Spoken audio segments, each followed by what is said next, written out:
Like I said this last time, but how would you know when your masterpiece is a masterpiece? You wouldn't, really. Zdena, what do you want, Andreas? A book, the Indamau manuscript, the Book of Hours. What's the Book of Hours? A type of illuminated manuscript that contains an abbreviated form of the prayers for the divine office in addition to other religious texts. Most are relatively plain, but wealthy patrons often commission lavish examples with elaborate illustrations. I think I've seen the Book of Hours thing before. Your hair looks messy today. Did you get enough sleep? What does that have anything to do with what I just said? Or could I just get the book? What do you mean? I mean, did you sleep alone, or... Could I just get the book? Why do you want to know? It would be nice to have something to think about during divine reading. Lectio Divina is the thoughtful reading of and meditation on scripture. The practice leads to prayer and contemplation. It is a daily part in Benedictine communities. Okay. Could I just get the book? Have you considered the Lord? Now this is where having the other backstory choice of wanting to be a hedonist, that would lead into a different response here, but... I don't know. I don't want to shut her down necessarily, but... maybe she can be playful about this. Have you considered the Lord? You really are a cloud on a sunny day, Andreas. Ooh. Could I just get the book? Ugh, that's all that way upstairs. Can you get by without it? I'm sorry, but I really can't. I need to reference it for my work. No, why are you complaining? Isn't this your job? I need to reference it. Really? My feet hurt and the stairs are so steep. I'm just going to ask Illuminata to get it. Okay. Sister Illuminata! Andreas needs a book and he's being inappropriate with me. Oh. Okay. Andreas? Sister Illuminata, I'd like to borrow the Inder manuscript, the Book of Hours. I wasn't being inappropriate with it. Well, that is correct. I didn't think that you were. Sister Zdena has a poor attitude towards her vocation, the rule, and I suppose the Ten Commandments. What's the rule? The Rule of Saint Benedict of Nursia is a book of instructions for monks living together under the guidance of an abbot. Written in the 6th century, the rule provides the principles of living a monastic life. If this is not her vocation, she'd not be here. You expect too much from a young woman who's been locked up in an abbey. I imagine it takes some longer than others to accept their new lives here. I think... yeah, it's probably a bit much. Well, I wouldn't expect you to understand her vocation, Andreas.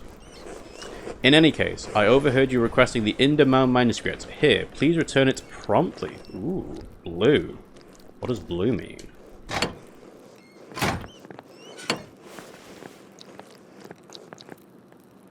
Also, talking through doors, like, what's going on? I suppose it's because they're trying to limit the interaction, but still. Andreas, may I see how your masterpiece is coming? Of course, your opinion is always welcome. That's barely done! Yes, the composition is lovely. There is a joyful spirit in your arrangement of the figures. The contrast of colours is also quite nice. Rich and beautiful on their own, but not overpowering the scene. Is that all? It doesn't feel right, I don't know why. It's an excellent interpretation of someone else's work. What do you mean? It's all my work. That's what clients want. That is correct. Yep, just give them what they want. What do you want? Where are you in this work? Green, okay. I didn't know there was room for me in here. That doesn't concern me. I want to do a good job. I want my clients to be satisfied. I mean, yeah, that's kind of the point. Artists don't have the luxury of inserting their OCs into commissions if they want to get paid. Do you think that you'll do a good job if you thoughtlessly imitate another artist's work? What does this painting represent? It's November. November? Okay, I guess. In November, we show peasants leading the pigs into the forest to forage on acorns before the slaughter. Andreas, the peasants here are no longer allowed to forage acorns in the forest. Many great lords and abbots across the empire have forbidden it, even Father Gurnet. What difference does it make? This is the way November is painted. It's always this way, so we're going to do it this way. Remember, the 5th of November? It might just be me, but I don't get November vibes from this painting. But it is not the way November is. Art is illusion, storytelling, but in their most sublime form, these images illuminate a path to truth. It's most important to me that my clients are happy. They won't pay me for truth. The technique is all that matters to me, perfecting the craft. Can't that be enough? I don't like that response. No, I'm not going to say that. They won't pay me for truth. Yes, but with God's grace, this book of ours will outlive us all. What will it say to those who see it in a future generation, centuries beyond our comprehension? Some will gaze deep into your lines and paint to seek a deeper meaning. What will they find? But you need not listen to my opinions, they are just the thoughts of one old monk. I mean, if you're the master of colour, it makes sense to listen to you. There is no place for the monastic scriptoria anymore. In truth, this room is a place out of time. Does that make you sad? Why is that? Why has Kiersau kept this up for so long? Yeah, why? Some people, some places have a difficult time letting go of the past. I am not among them. The creation of books, of art, is no longer the province of monasteries. So be it. More people will be able to write, more people will be able to read, and in doing so be brought to truth. That is a good point, actually. Once you've invented the printing press, it becomes a lot more accessible, and people don't want to pay out the nose for stained glass windows. Don't you think there's a danger in anyone being able to write, anyone being able to read anything? I think there will always be a place for artists like you, Brother Edic. Ooh. See, this is it's an interesting point. You're right. There is a problem with that. Anyone being able to write anything is the problem of social media for the modern age. Are we getting into a philosophical debate with Piero about this? Nah, there will always be a place for artists. Because you're the good ones. But not Guy. Say nothing. This will be remembered. It's kind of you to say so, Andreas, but you need not be concerned for me. You know what? A guy's writing letters. He's not doing painting or drawing or illustrations. It's kind of you to say so, Andreas, but you need not be concerned for me. I have lived a long life, and I am happy to have served the Lord. When he calls me, I am ready. Ooh, okay, so this is the time thing. Alright.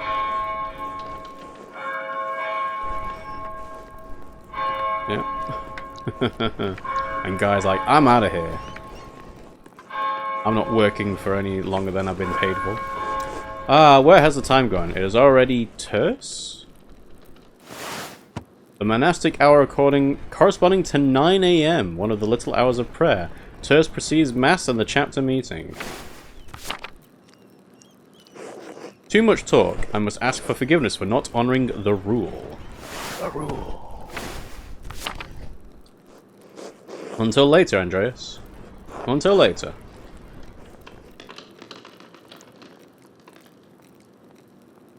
Poor old men hunched over, walking over. Oh. Oh, hello.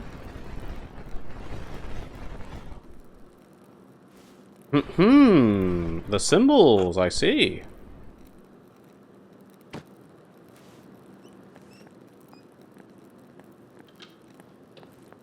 Alright, he was in a hurry. Oh, what's going on in here? Talk. Andreas, what was that noise? Oh, I'm sorry, Sister Illuminata. I knocked a bowl of paint to the floor.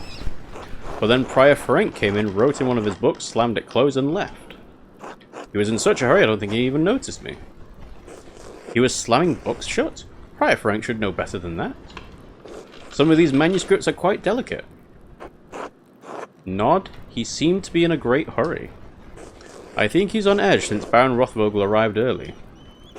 which is why books should not be taken out of the library unless it is necessary for divine reading or work in the scriptorium. Alright, what's for divine reading again?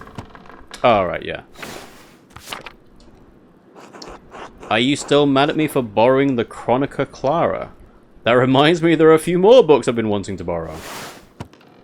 The Clear Chronicle, a history of the universe from creation to 1082, written by the Irish monk Marianus Scotus.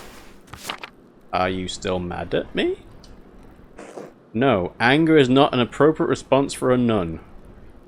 But the fact remains that you tricked me into giving you that book for no valid reason.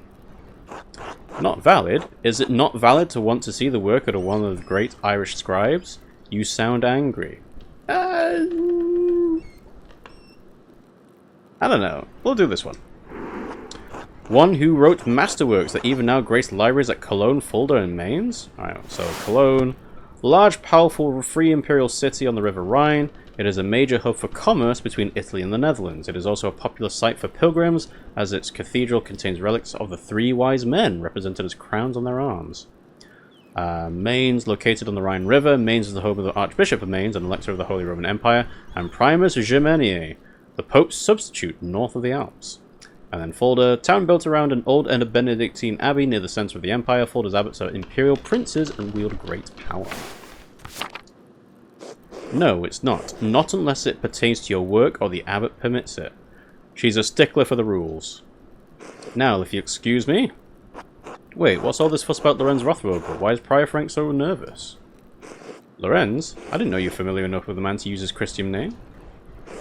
Anyway, I haven't dealt with him personally, but the Prior and Father Abbot have. I only know that he's purchased a number of our most valuable manuscripts over the years. And he paid enough to help the Abbey when we needed it. Like what? What did he buy? I can't remember. You know, I have my own responsibilities to attend to. How about this, Andreas? If you help me recover some missing books, I'll tell you what I know about the Baron. Of course, I'll help in any way I can. I was hoping to work on my masterpiece, but I suppose I can help. I kind of, like... I hate the idea that he's, like, calling it his own masterpiece, so I'm going to kind of swerve away from it whenever I can. I'll help in any way I can. Thank you. It's for the good of the Abbey. Where should I begin? Out there, where you and your cohort have carelessly strewn books around the scriptorium. I will tell you what books I'm looking for. Find them and return them to me. The first books are 2 volumes of the Aeneid. And the Aeneid, a poetic epic telling the legend of Aeneas, a heroic Trojan who struggles to reconcile his personal desires with his destiny to found Rome. It was written in the 1st century BC by the Roman poet Virgil. Reddish covers, 14 inches by 10 inches, 3 inches thick. Innsbruck inches or Nuremberg inches? What? Why would that make a difference? Yeah, we already saw the thing about the witch trials, but... Huh? They're among Piero's favourites. He keeps them by my desk. They are not his to keep. Alright. There's a fair amount of wear on these, I hope you don't mind. Those volumes were old even when Piero started to make the copies. How long ago was that? 3 years. The Aeneid is not one of my favourite stories, but I understand why it appeals to Piero. Oh, she's in the story. Yeah, the webcam's covering it, unfortunately, but she's walked into the picture. Aeneas chose his duty to the gods over his lover, Dido. And yeah, Andreas is on the other side. Italiam non sponti secca. Do you think Aeneas' sense of duty appeals to Piero? Let's do the Italian. I do not go to Italy willingly. I did not make you for a scholar of Roman poetry, Andreas. Yeah, well, maybe you should, you know, not judge a book by its cover. The words sit easily in my memory, I'm not sure why. Probably out of love rather than duty. Do you think Aeneas' sense of duty appeals to Piero? Alright, so, it looks like the options that are a result of the background or the character traits lead into the other option anyway. Like, that's... you will always speak that line, it's whether you want to add something to it. So, I'll try and keep that in mind. We all have our vocations. Brother Piero takes his more seriously than most of the others in this abbey. You clearly take your chosen vocation seriously. Andreas, I didn't have a choice in my vocation. Few women do. Do any of them? Surely it's not that dire, you're right, but is it really? Is it really that bad? Is being a woman that limiting? She's exaggerating, it's fine. How would you know? True, she knows her life better than I do. You're right, of course. I appreciate that you understand how limited our roles and our choices truly are. There you go, so now you can see her walking out of the frame.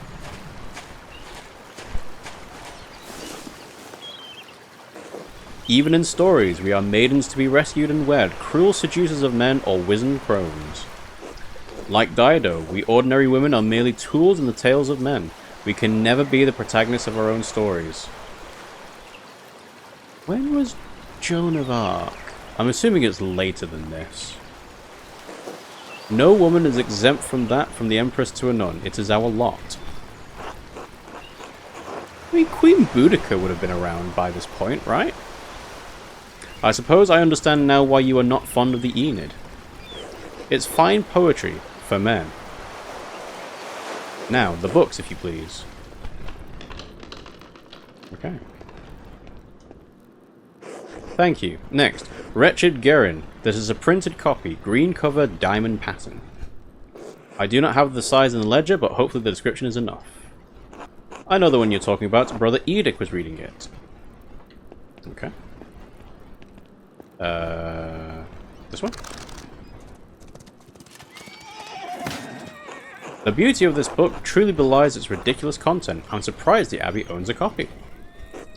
We don't. It belongs to Amadeo Rusco of Lugano. It is a Venetian edition that's quite valuable.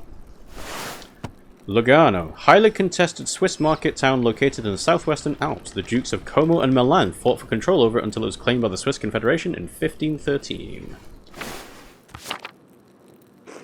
He loaned it to us 5 years ago. It was subsequently lost, and the abbot has received 3 letters about it. I've certainly seen the brothers enjoying it. That book is not appropriate reading for Benedictine monks. What's with the sassy pout? A baby is sold to pirates, raised as servant, and lives a life of adventure wooing princesses and fighting in tournaments. You forgot the best part. In the end, Gerin learns he has royal blood, the son of a duke. Oh, it's one of those stories. It's like, oh, right, this is supposed to be a cautionary tale. But actually, it was fine in the end. He reigns as a king and dies a pious hermit. What's not to love? Benedictine should be dreaming of a reconciliation with our Lord, not lusty adventures, like the lusty Argonian. What's the harm? Redemption will still be waiting for them when they put down the book. I suppose you're right, it's better suited for knaves like me. I don't think you can kind of joke about being a knave. Redemption will still be waiting for them, because you can do that on your deathbed. Yes, always, but they must still choose redemption. Should we go on sinning or so grace will increase? Of course not. Fantasy leads to temptation. Temptation has led to the downfall of many men and women. Sometimes, yes, but books like this, it's all the same type of fantasy, isn't it? To die better than we are born. Okay. I mean, I know the whole point of original sin, but it seems a bit harsh. And what's the problem with that? Why shouldn't a peasant dream of being a king? There is neither... okay. There is neither Jew nor Greek, neither slave nor free, neither male nor female, for you are all one in Christ Jesus. Paul's words can be hard to recall when you're suffering because of your station in life. And yet Paul says that women must obey men. Even the Gospels can't free us from the bondage of our place in life. We may be one in Christ, but we are not equal in this world. Yeah, I feel like it's better to outright contradict this. As in, say, actually, you can't take everything, because then you wouldn't be able to do anything. This world is not the same as the world that follows, Andreas. Perhaps if you had continued to study theology, you would have learned that distinction. Well, the book, Andreas, we must return it. Or would you like the abbot to receive a 4th letter? I mean, send as many letters as you want. What are you going to do about it? I hate to see the brothers disappointed, but I understand. It's not my goal to deprive the brothers of their joy, but to return Amadea Rusco's property. The book, please.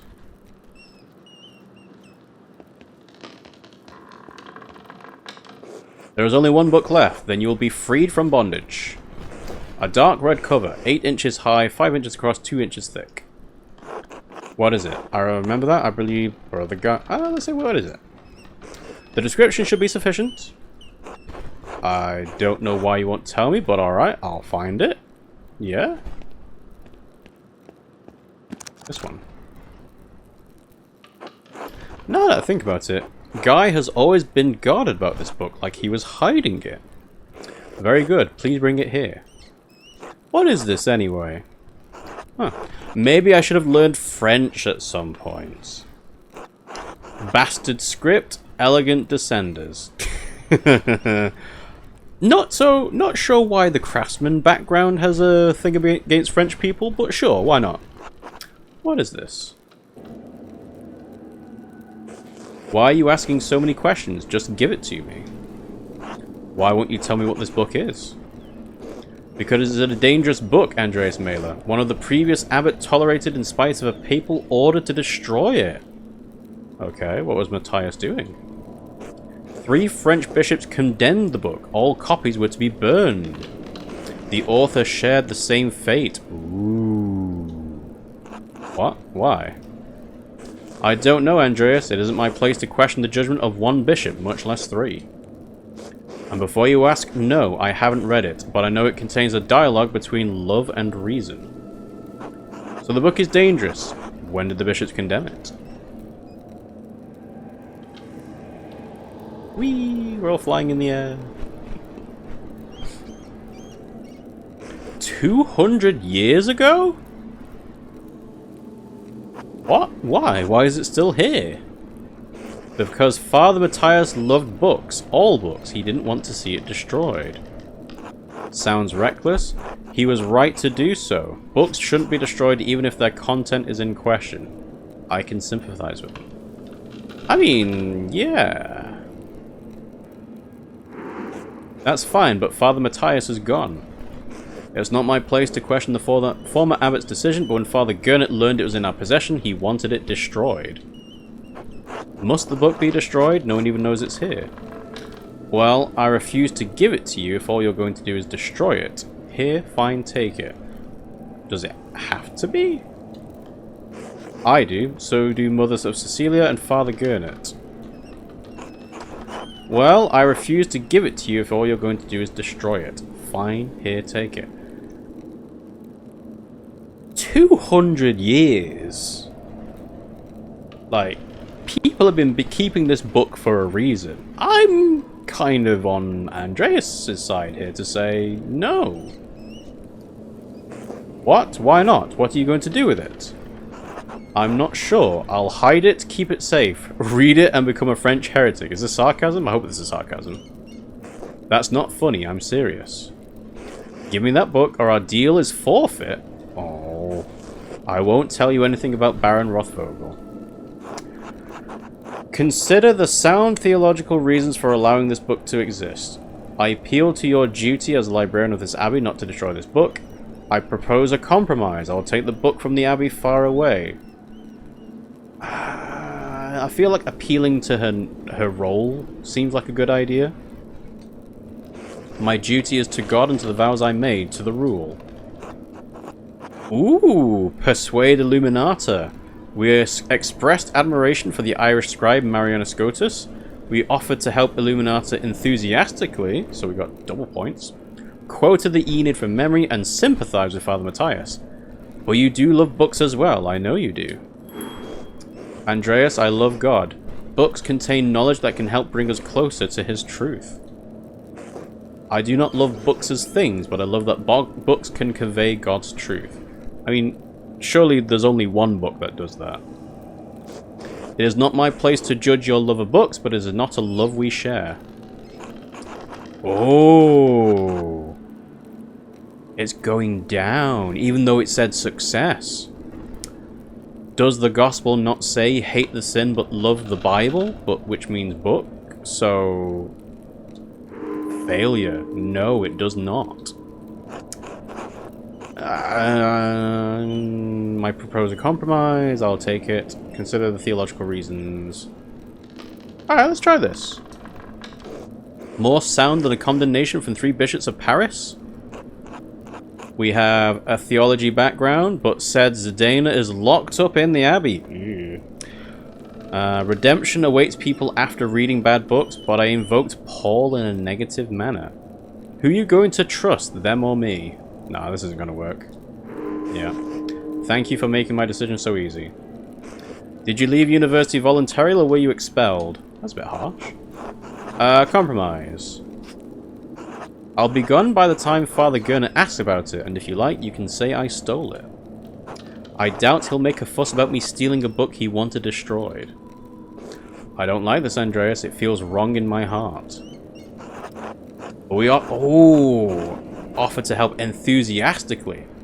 I swear I'll take it far away. It's been out here for years, and besides, how could you have stopped me? That's true. She's locked behind the door. She shouldn't even know that I've got this.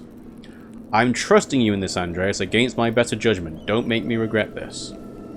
Yeah. It's a bit unfortunate she's now like an accomplice to the crime of stealing the book, but, you know, the alternative is she wouldn't even know about it existing. Now then, Baron Rothvogel. Quickly though, I need to finish up here soon. You said that he buys books from the Abbey. What kinds? How long has he been visiting the Abbey? He seemed unusually friendly with me. I don't understand it, honestly. He mentioned finding a copy of Historia Tassiae. He said he had some scandalous details in it. She may only have time to answer one question, so I should choose carefully. Ah, okay. Alright. Her role as a librarian means that she'll know more about the books than anything else. So how long he's been visiting, she's not going to go. He's unusually friendly is a nothing statement. She won't know what that is. We could ask about the books from the Abbey, but I think a specific book is better to ask about. So, the Historia Tassiae. He also mentioned that Father Matthias had a copy and was looking for another to verify its contents. Do you know anything about the book? I've heard of it, but I've never read it. I know little about its contents. Well, yeah. The subject is broad, but I believe the book deals specifically with the Roman occupation of this land. What about that could have upset Father Matthias so much? What do you know about the Romans? What could have upset my Father Matthias so much?